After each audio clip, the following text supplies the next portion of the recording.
Billy Bush is weighing in on that infamous Access Hollywood tape with President Trump. The 2005 tape featured then-candidate Trump making offensive and disturbing comments about groping women.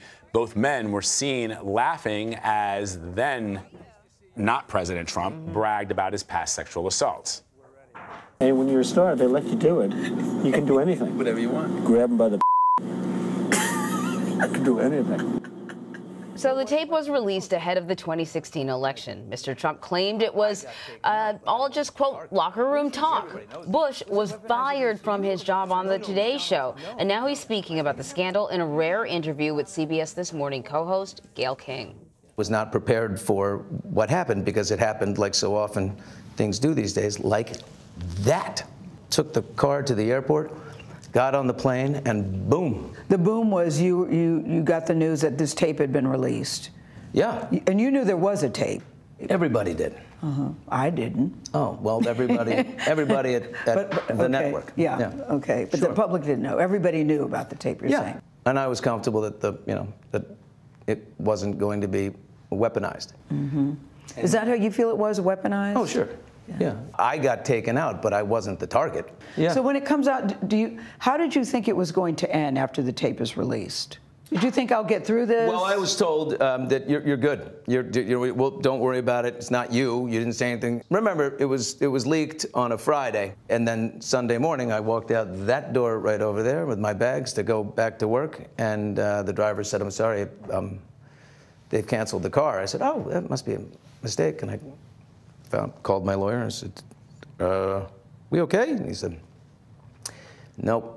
So let's go back to 2005, about who you were in 2005 and who he was in 2005. It was my first year as the co-host of the show. You know, you want people to like you, and you're a little eager. I became a very different guy. So the guy that got fired, no question, was a very different guy. In 2005, did you feel you had to go along to get along? Why didn't you feel you could challenge him and say, that's not cool? Why didn't you feel that at that time? Well, Trump's the kind of guy who would say, forget Billy Bush. And then I might have gotten, hey, why did you lose Trump? He's the biggest guest we have. I mean, there was always a little bit of, you're a little anxious around him because you just wanted to end well and get out. Yeah. You were sort of at the forefront of Me Too before it really started off. If I want to extract a good thing from the moment, I think it was a tipping point. It was a very hot emotional time, and maybe that helped trigger it. I think it's a good thing. Very good. Do you feel you're starting over? Not starting over in the sense I think I picked up some missing elements in the last few years, like a deeper empathy, patience. I think people that I'm working with now would say, boy, he's good to work with, because when things go, I don't freak out if something's not right. I say, don't worry about it. It'll get better. All right, so Gayle joins us now at the table to talk more about this. I imagine he's had an awful lot of time to think about his response on that. He's had a lot of time, a lot of soul searching. He's dug really deep to find out, who am I? How did this happen? You know what was interesting, guys, is that he said he never even actually heard Donald Trump say the P word at the time. Clearly I go, what do you mean you didn't hear? Clearly you can hear him laughing and they're all yucking it up and kiki. He said, but I was looking out the window to see, is the camera in place? Where's the cameraman? Do we have the mic on? Is it, he said, I'm working with a lot of different things. So you're just sort of, yeah. He said it was like a bad stand-up comedy act, crass and vulgar, all of that.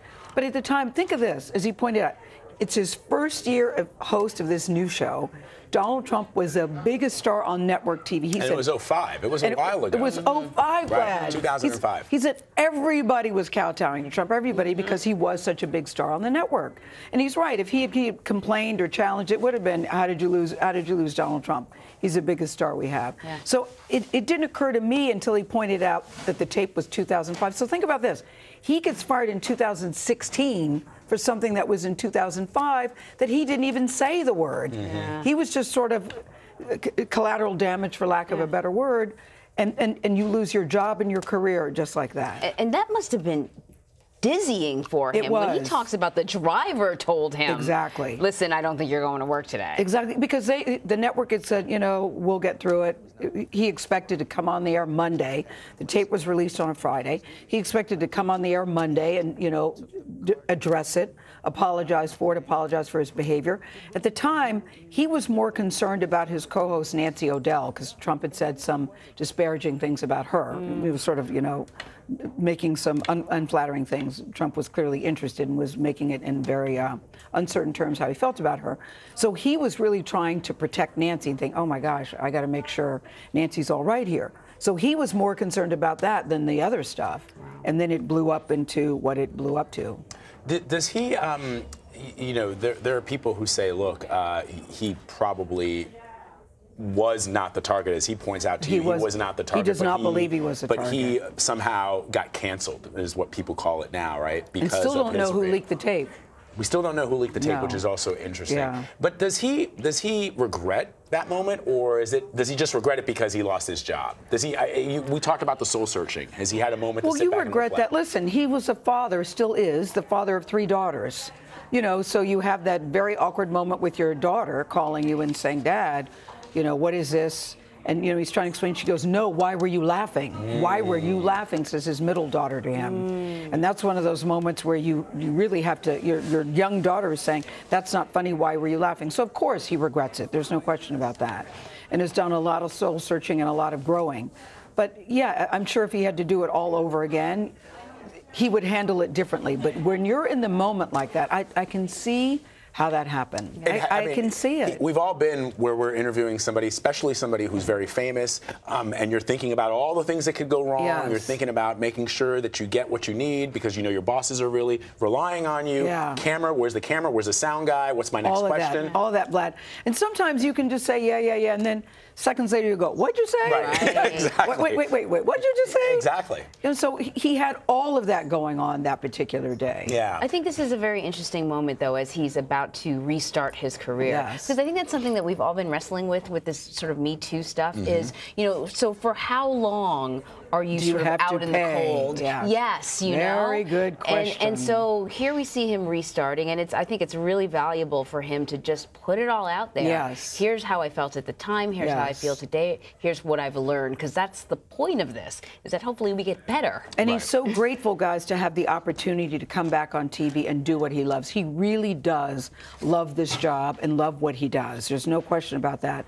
So it's been very difficult for him not to be on the air doing what he's really loved. And quite frankly, what he's very good at. And, when I told people I was doing Billy Bush, they go, "Now, what exactly did he do again? What exactly happened?" Right. So I know a lot of people are pulling for him as his show makes its debut tonight. He says he'll be a different kind of interviewer. Maybe he won't be so judgy. Maybe he won't be so flippant about things, and that he's taking everything very, very seriously. What was the most surprising thing you learned in your conversations? Because I know we have more that's going to air tomorrow on CBS This Morning. Well, tomorrow, because that was just a tease that you're seeing today. What helped him get through, we'll talk about that. Would he like to have Donald Trump on his show? Is he angry at Donald Trump? Those are good questions. What do you think? Do you think he should have Donald Trump on his show? And do you think he's angry at Donald Trump? Well, it would be a ratings winner. I think that he's probably, I think that he had a very good insight into who Donald Trump was before a lot of other people Yes, he did. And I've always wondered that what was leaked was only a snippet. What we don't know is perhaps the then private citizen Trump was saying a lot of things that were inappropriate or uncomfortable. Yes. And you were just, you knew you just had to get what you needed to get the job done and then to go home. Yeah. And we don't know that. And so, I'd be curious. Would he have President Trump on his show? I guess I would, because I would want to ask him, how do you feel about that moment? He's never talked to him since the president, either, by the way. The president, it's always been, it was locker room talk. But Billy would be the one who knew exactly what you were trying to say to me and what was going on. Yes. You couldn't fool me because I was there. I think it was only a certain group of people that thought that was locker room talk. I talked to a lot of guys that said, I've been in many locker rooms, I've never heard stuff like that, and I've never talked that way. It was just it was vulgar talk is what it was. That's right. It was. Yeah, well, that was their argument from the First Lady onto the President. But no, the First Lady said at one point that Billy Bush actually egged him on. And Billy Bush said, with all due respect, your husband didn't really need to be egged on. Yeah. I thought Did he say that to you in the Yes, he did. Oh, wow. He said, with all due respect to our First Lady, her husband did not need anybody, certainly me, to egg him on. in that kind of conversation. Well, Gayle, we are looking forward to the rest of that interview. Yes, It's really good. indeed. And Billy Bush tonight, extra. Yes, exactly. A lot He's of on people are tonight. cheering for him, pulling for him. Really, his really debut cool show. interview. So I said, are you going to address the Donald Trump incident on your first show? Because what do? Do you say anything about it? Do you ignore it? Do you just go on? He goes, well, stay tuned. So I'm curious to see. I'm curious to see if he's going to address it or just say, hey, everybody, I'm so glad to be here. That'll be interesting too. I'm glad you got a chance to talk to him. Me It's, you know, too. it's interesting. It's always important, because when he got fired from the Today Show, he basically went away. Yes. And we really didn't hear a lot. And everybody was Except in the tabloids. Well, I was going to say everybody was then free to write the narrative that they wanted to about him. He went through a divorce. He and his wife are still they're very close. They live very close together, and the family unit is intact but separate, if you know what I mean. So he went through a lot during that time, and now he is ready. He is ready. Very cool. Right. Gayle, thank you Gayle. very much. Good to see you. Always good to be with you. Good to be with you. Thank you.